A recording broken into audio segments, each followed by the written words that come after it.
আলোকবালিতে বজ্রপাতে নিহত ৩ পরিবারের পাশে দাঁড়ালেন বিএনপি নেতা হারুন। নরসিংদী থেকে মোহাম্মদ আবুল কাসেমের পাঠানো তথ্যচিত্রে দেখুন বিস্তারিত। নরসিংদী সদর উপজেলাধীন দুর্গম চরাঞ্চল আলোকবালিতে নরসিংদী সদর আসনের সাবেক এমপি মরহুম শামসুদ্দিন আহমেদ এসাক এর পরিবারের পক্ষ থেকে তার সুযোগ্য সন্তান জেলা বিএনপির যুগ্ম আহ্বায়ক হারুনুর রশিদ হারুন বজ্রপাতে নিহত ৩টি পরিবারের নিহতদের স্বজনদের খোঁজ খবর নেন ও আর্থিক অনুদান প্রদান করেন। উল্লেখ্য, গত ১৮ মে ক্ষেতের ধান কাটতে গিয়ে শরীফা বেগম ও তার ছেলে ইমন কায়ম নামের ৩ জন বজ্রপাতে নিহত হন। এলাকার নেতাকর্মীদের অনুরোধে স্থানীয় ঈদগাহ ও গোরস্থান পরিদর্শন করেন এবং অনুদান প্রদান করেন।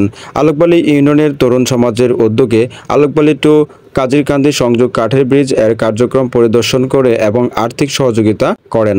আলোকবালি বাজারে ব্যবসায়ী ও সাধারণ মানুষের সাথে শামসুদ্দিন আহমেদের স্মৃতিচারণ করেন। শনিবার ১ জুন আলোকবালি হাই স্কুল মাঠে খুদে ফুটবলারদের খেলাধুলায় উৎসাহ দিতে ২টি ফুটবল উপহার দেন। তার বাবা সাবেক সংসদ সদস্য মরহুম শামসুদ্দিন আহমেদ এসাক এর স্মৃতিচারণ করতে গিয়ে তিনি বলেন, আমার বাবা চরের মানুষের সাথে বেশি চলাফেরা করতেন। আমিও চরের মানুষের আপদে বিপদে সাধ্যমতো সাহায্য সহযোগিতার হাত বাড়িয়ে দেই, কারণ আমিও চরের মানুষ। চরের আলো বাতাসে আমার বেড়ে ওঠা। আপনারা যে কোনো সময় আমাকে পাশে পাবেন ইনশাল্লাহ।